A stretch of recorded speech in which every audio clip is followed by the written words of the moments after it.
So more than 80% of actual daily life English communication for Americans and for British people happens with about 2000 words. For us Indians who don't speak English throughout our day, actually the number of words is much lower. Now that means that it's not your vocabulary that makes you more fluent or better as an English speaker. It's actually not even your exposure to the language English that makes you a better and more fluent speaker. It's something totally different, and I'm going to talk about that in this video for you guys. So if you're interested in learning English, and if you're interested in general language acquisition, because that's something that I'm going to take up in the future videos, make sure to subscribe to the channel and smash that like button. All right, with that being said, let's move to our main topic, which is what is that one thing that I believe is going to make you a fluent English speaker instantly. And the answer, my friends, is how clear you are in here, because that's what is going to come out of your mouth. And that's the big part, because when we are working with a language, especially when we are learning a new language, the problem is I take in the words, maybe I think of things that I want to say in my native language, translate it in my mind, put it out there. Sometimes the grammar is off, sometimes things are off. But the actual problem here is not just that I translate in my head, how to not translate in your head.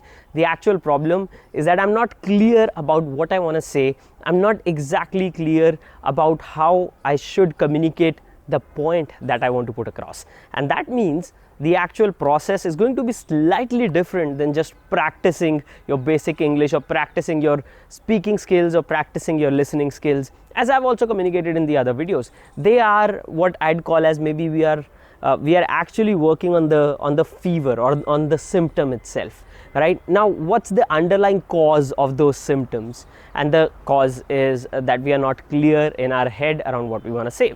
Now, as I mentioned, you don't need enough words. It's not about more words, right? It's actually about less words, but chosen and spoken in a way that put your point across. So if I'm able to put my point across in 5 words, why should I even waste the energy, the mental capacity to try and put my same point across in 7 or 8 words? It doesn't make sense, right?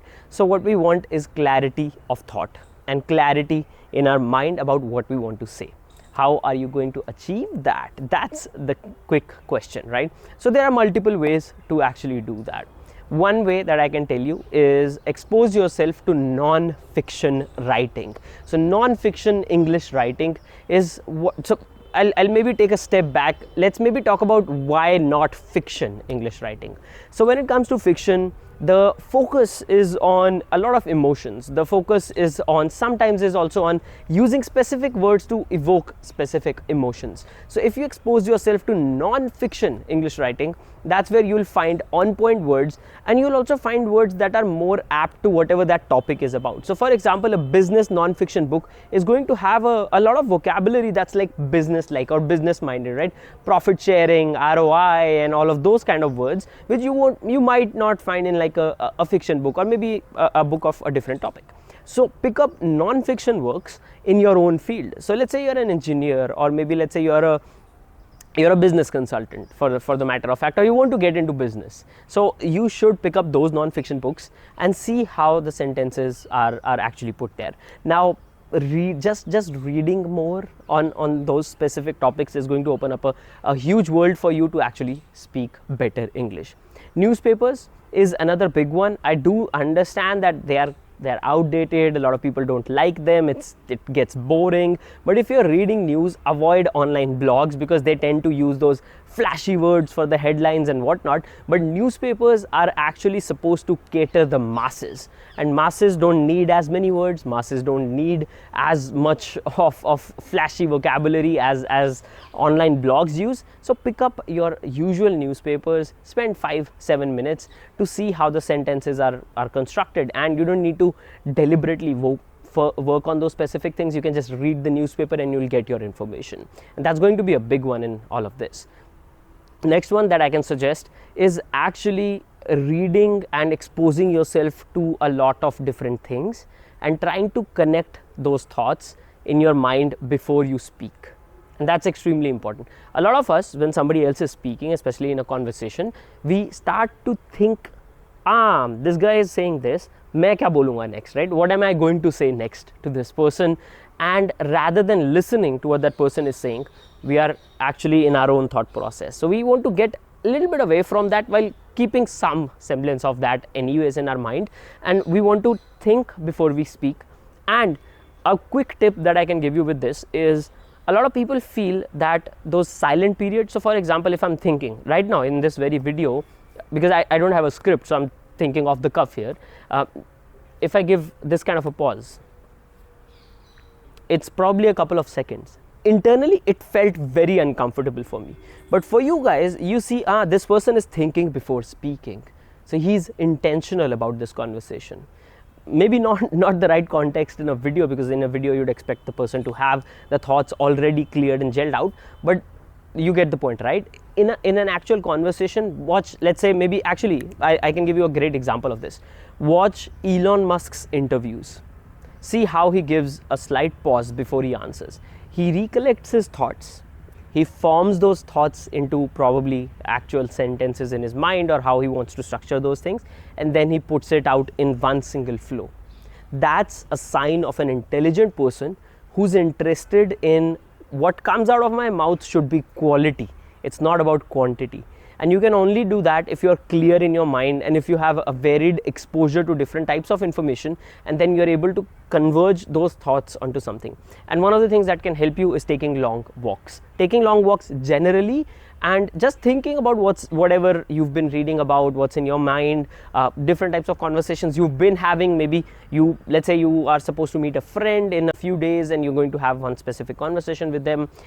It's going to help you to have like a quick 30-minute, 40-minute walk a couple days before that, and think about what that conversation is going to be about, so that you can have your thoughts formed into very specific sentences. And usually, as you notice, they are going to be relatively small, on-point sentences. They are not going to ramble around, and that's going to really help. And by the way, this technique can also be paired with some sort of walking meditation, if I may.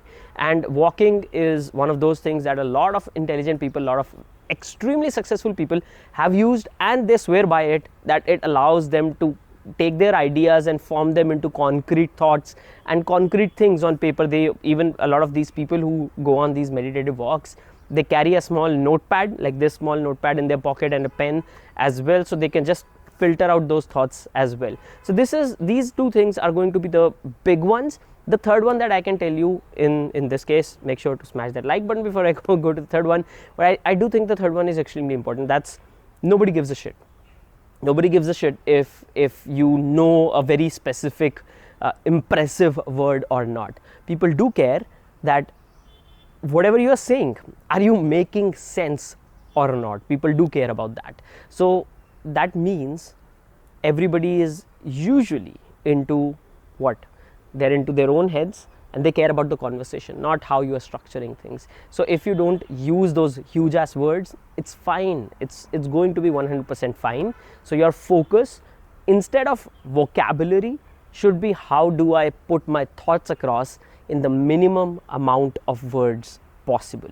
That's one of the things that you need to focus on, especially when you're starting out your first 6, 7, 8, 9 months of actually trying to learn English, trying to learn a very specific language as well. Tim Ferriss' method of acquiring languages also revolves around this, like taking the most common words and playing around with those and forming sentences that you'd need in your daily life, as opposed to just cramming as much vocabulary as you can. Let the vocabulary come to you as you start to expose yourself to that language a little bit more, maybe read more, expose yourself more. With time, you'll get that vocabulary. Don't be worried about that vocabulary. And I kid you not, these things, if applied, can make you a fluent English speaker, or more or less maybe an English speaker that comes across as fluent in a matter of a few minutes. So that's it for today's video. I hope this video helps you out. Maybe it helps you out, clear out your thoughts around the learning process of a very specific language. I'll see you guys next time. Till then, bye and take care.